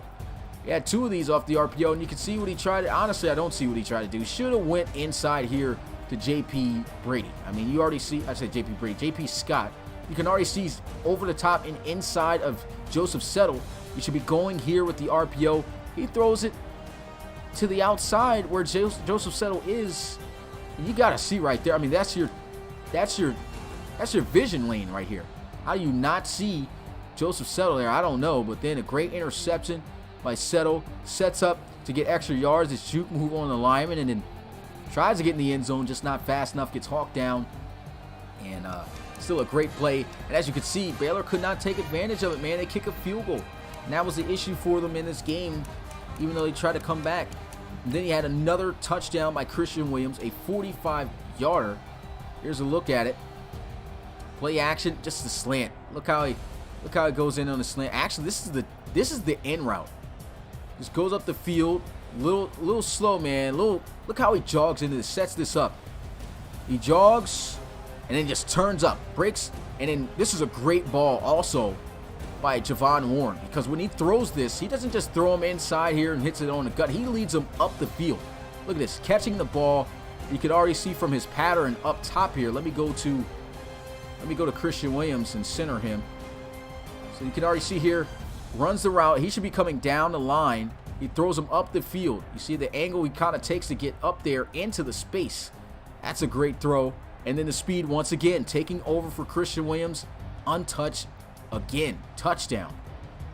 Beast, man. Just knowing how to use your player. I mean, this guy took 2 short routes to the house for a touchdown. Monster. Nothing else going there. We get into the third quarter where the most points were scored. And we had a nice little 35-yard play here to J.P. Scott. Let's look at this in regular speed. This was, I'm glad they put this on the tape because I wanted to show you guys. I saw this, man. He killed Joseph Settle here on this route. Goes inside hard, and look at the plant. Bow. Absolutely kills Joseph Settle here with this sell. And look at this. He's playing inside leverage. And you've seen other guys run this route in the RFL College Series and have the same success when you see the cornerback playing inside leverage like this, because I'm right directly over, directly behind J.P. Scott. So you already know he's definitely favoring inside, playing the inside here. So what you do, if you know you're going to get to the outside, you don't want to start running outside here, because then all he's going to do is widen out and you have no space to work with. So what you do, J.P. Scott breaks hard. Look at that, man. Look at the snap. Bow. Oh, my goodness. That was textbook. Sells it hard. He has to respect. He has to keep the inside leverage. So he keeps going in.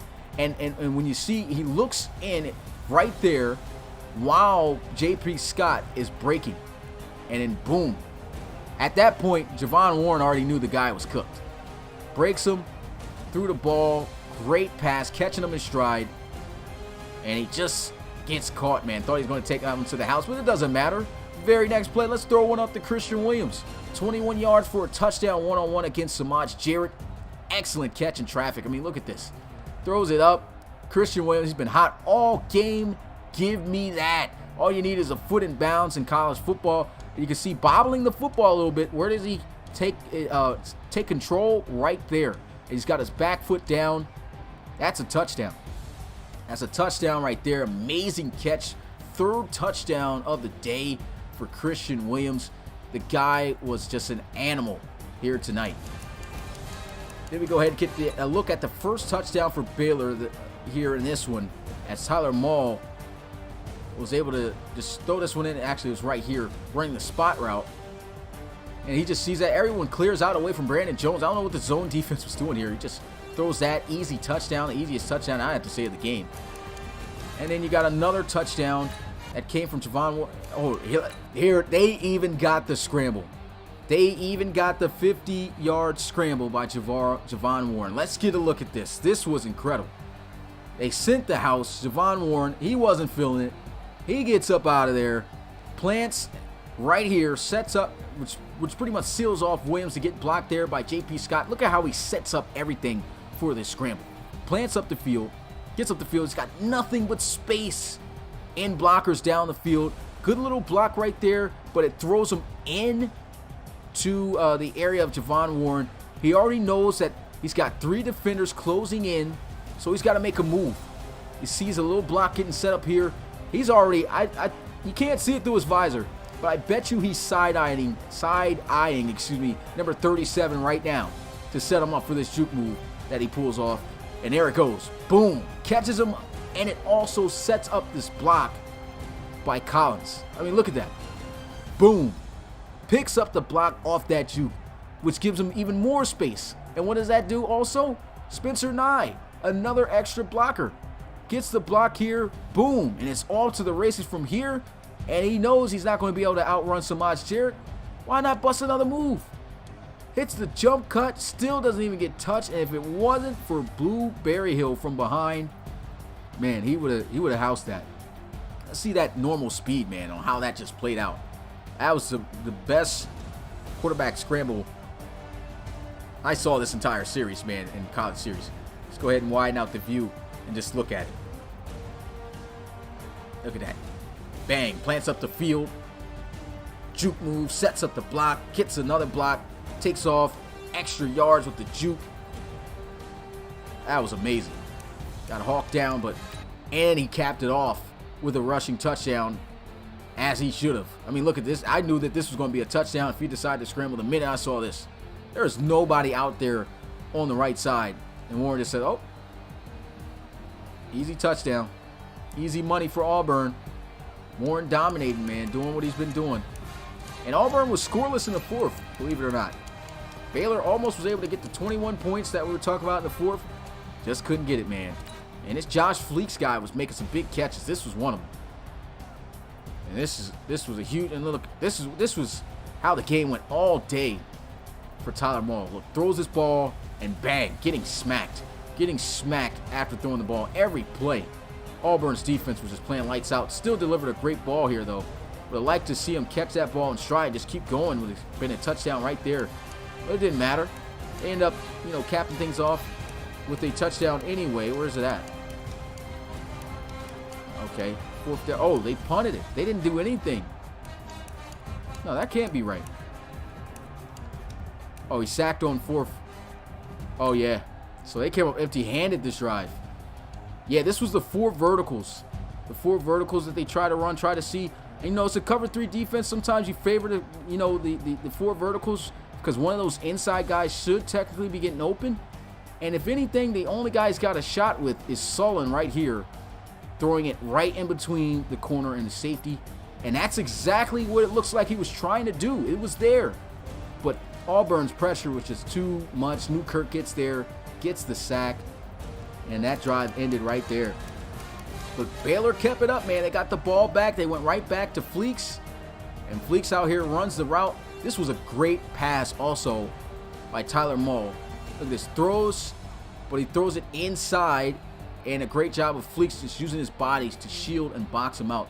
Go ahead and get another look at this. I mean, got a running back on a corner. And he just about teleported here. He knew what was going on.